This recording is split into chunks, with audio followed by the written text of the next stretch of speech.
අයිබෝන්. ඉතින් අද කතාව තමයි නෑම. ඉතින් මේ නෑම කියන එක ගොඩක් වෙලාවට වර්ග ගොඩක් තියෙනවා. එකක් අර්ථ කිහිපයකින් යන්නත් පුළුවන්. අපේ ඉන්ඩස්ට්‍රි එක ඇතුළේදී අපි එක වොෂ් කියන එකේ ගොඩක් වෙලාවට කිව්වොත් ඔයාලට පුරුදු වෙයි. ඔයාලට ඔළුවට එයි. ඉතින් නාන එකත් හරියට දැනගෙන නෑවොත් පුළුවන් ඔයාගේ ඉමේජ් එක හරියට ප්ලෑන් කරගන්න. ඉතින් අපි බලමු මේ නාන එක කොයි විදිහටද නාන්නේ කියලා. හරි. අපි බලමු නාන එකක් සම්පූර්ණ වෙන්න නම් කොහොමද හරියට නාන එක කරගන්නේ ඕනේ කියලා. ඉතින් අපි බලමු කොහොමද නාන එකේ ස්ටෙප් බයි ස්ටෙප් මොනවද තියෙන ස්ටෙප් කියලා. ගොඩක් වෙලාවට පළවෙනි මේක තමයි මේ ක්ලෙන්සරින් එක, ක්ලීනින් එක.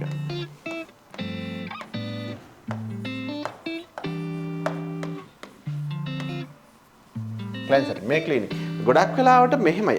අපි සාමාන්‍ය හෙඩ් එකක් වොෂ් කරද්දී මේ ක්ලීනින් පාර්ට් එක අපි අතින් හරියට සිදු නොවෙන්න පුළුවන්. හැබැයි ඒ වාගේ අවස්ථාවකදී අපි දන්නේ නැහැ හරියට හෙඩ් එක ක්ලීන් වුණාද නැද්ද කියලා. මම පොඩි එක්සැම්පල් එකක් දෙන්නම්.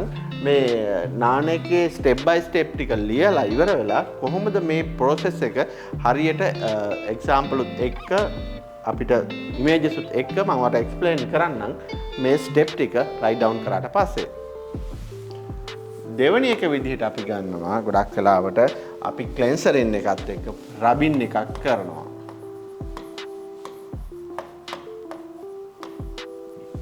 රයිට්. තුන්වෙනි එක තමයි අපි ප්‍රොටෙක්ෂන් එකක් කරනවා hear එකට අපි.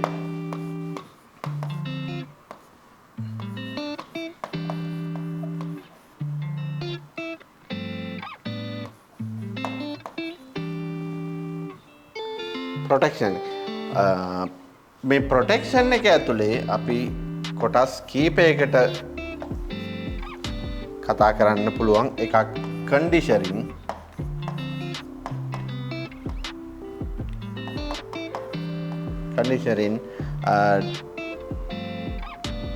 drying and moisturizing. අනිත් ක්ලාස් එක තමයි ස්ටයිලින්.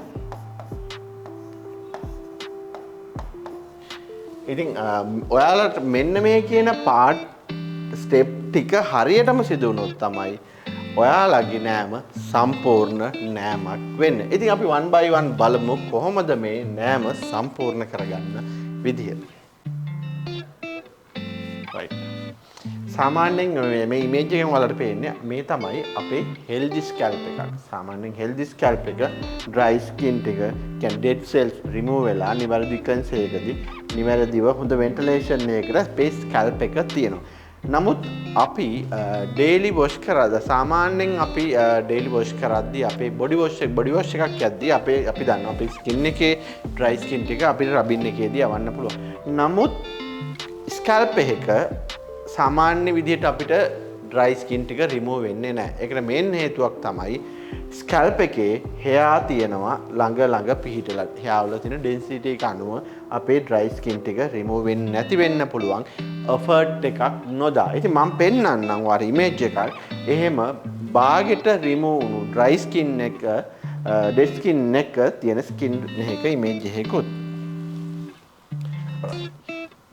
සාමාන්‍යයෙන් මේ තියෙන්නේ සාමාන්‍යයෙන් අපි හෙඩ් වොෂ් එකක් කරද්දී අපි සාමාන්‍යයෙන් හෙඩ් වොෂ් එකේදී අපි අපේ ස්කැල්ප් එක රබින් එකක් කරලා ඉදු ෂැම්පූත් එක්ක සාමාන්‍ය රබින් එකක් කරන වෙලාවට හැම හෙයා එකකම හැම ස්කැල්ප් එකේ හැම තැනකම අපි හොඳ රබින් එකක් කළ යුතුයි. රබින් එකක් කරන්න කළොත් තමයි අපිට ස්කැල්ප් එකේ තියෙන මේ ඩෙඩ් ස්කින් ටික රිමූව් වෙන්නේ. ඉතින් මේ තියෙන්නේ ඒ වගේ ඩෙඩ් ස්කින් රිමූව් නොවිච්ච ස්කැල්ප් එක ඉමේජ් එකක් ටිකක් zoom out කරලා. ඉතින් එතකොට ඒ වෙලාව ඒ මෙහෙම තියෙන ස්කැල්ප් එකක් සාමාන්‍යයෙන් අපි හිතමු උදාහරණයක් විදිහට සාමාන්‍යයෙන් අපි දවසක් කරහෝ දවස් දෙකකට සැරයක් වොෂ් කරනවා. අපේ ඩේලි මේ විදිහට ඩෙඩ් ස්කින් අපේ එකතු වෙන්න පුළුවන්. ඉතින් මේ එකතු වෙන ඩෙඩ් ස්කින් ටික අපි නිවැරදිව ආකාරයෙන් රිමූව් නොවුනොත් මෙන්න මේ කියන ඩෙඩ් ස්කින් වලට අපිට ෆංගල් එකක් වගේ ඉෂුව එකක් එන්න පුළුවන්. එහෙම නැත්නම් ඩ්‍රයි ඩැන්ඩ්‍රෆ් එකක් සිදු වෙන්න පුළුවන්. ස්කැල්ප් එකේ ෆ්ලැකි වෙන්න පුළුවන්. එහෙම නැත්නම් ස්කැල්ප් එක ඩස්ටි වෙන්න පුළුවන්. ඒ වගේ එකදී මේ වාට ඩැන්ඩ්‍රෆ් වැනි සිටුේෂන් එකක් හට ගන්න පුළුවන්. අනිත් එක තමයි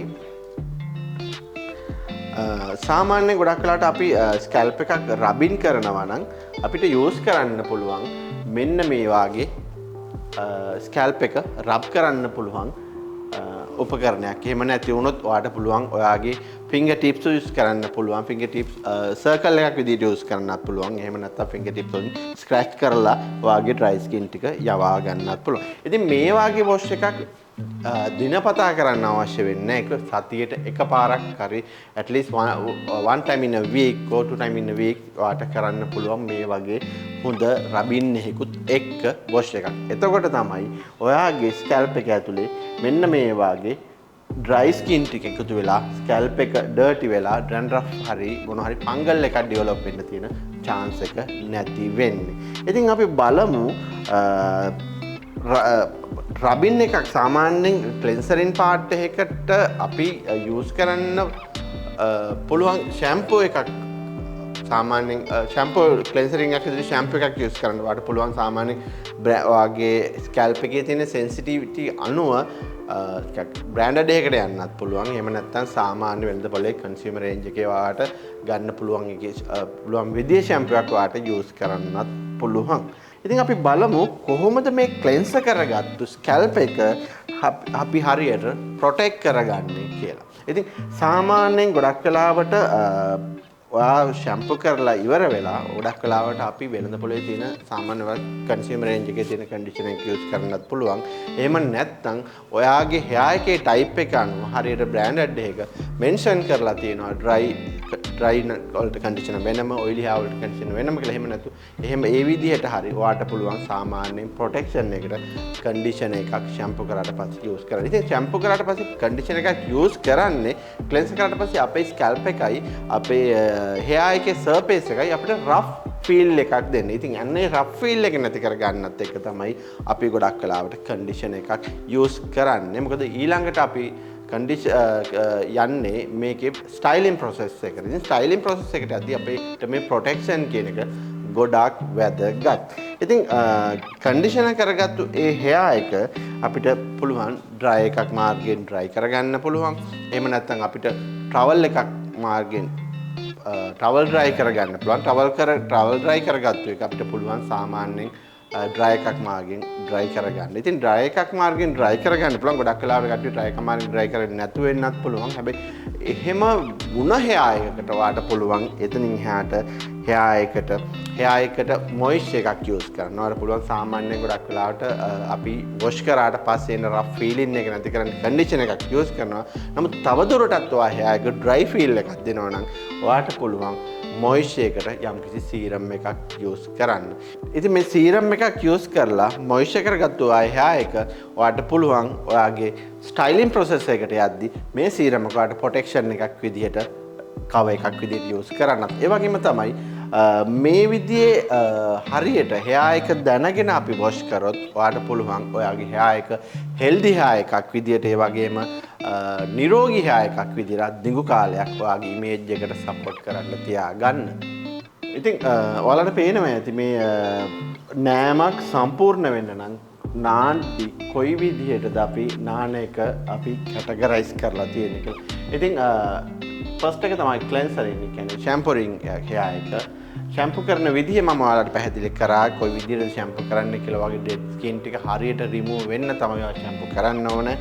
සෙකන්ඩ් එක විදිහට අපි කතා කරේ රබින් කියන එක සම්බන්ධව. ඉතින් රබින් එක තුලින් ඔයාගේ ඩෙඩ් ස්කින් එක හරියට රිමූව් කරගන්න පුළුවන්. එතකොට ඔයාගේ hair එකේ ස්කැල්ප් එක හෙල්දි ස්කැල්ප් එකක් වෙනවා. වගේම තමයි තුන්වෙනි එක විදිහට අපි කතා කරා ප්‍රොටෙක්ටිං කියන එක. මොකද මේ හරියට ෂැම්පූ කරගත්තු hair එක කොයි විදිහටද අපි ප්‍රොටෙක්ට් කරගන්නේ කියන එක අපි කතා කරා. ඉතින් ඒකෙදි මේන් මේක තමයි කන්ඩිෂනින් කියන එක. ගොඩක් වෙලාවට ෂැම්පූ කරගත්තු hair එක ෆීල් එක අපි කතා කරපු විදිහට ඩ්‍රයි ෆීල් එකක් එන්නේ. ඉතින් ඒ ඩ්‍රයි ෆීල් එක නැති කරගන්න අපි ගොඩක් වෙලාවට කන්ඩිෂනර් එකක් යූස් කරනවා. ඒ වගේම තමයි කන්ඩිෂනර් යූස් කරපු වාගේ hair එක අපි ගොඩක් වෙලාවට ඩ්‍රයි වෙන්න කියන්නේ සාමාන්‍ය අපි කියන්නේ වේලෙන්න ටවල් ඩ්‍රයි කරාට පස්සේ නිකන් වේලෙන්න අරිනවා කියලා. වේලෙන්න අරින එක නෙමෙයි අපි කරන්නේ ගොඩක් වෙලාවට අපිට පුළුවන් නම් හොඳ ඩ්‍රයි එකක් මාගේ hair එකේ ඩ්‍රයි කරගන්න පුළුවන් නම් hair එක අර වතුර රැඳීම නිසා hair එක දිරන එක අපිට වළක්ව ගන්න පුළුවන් ඩ්‍රයි එකක් මාර්ගෙන් hair එක ඩ්‍රයි කරගත්තොත්.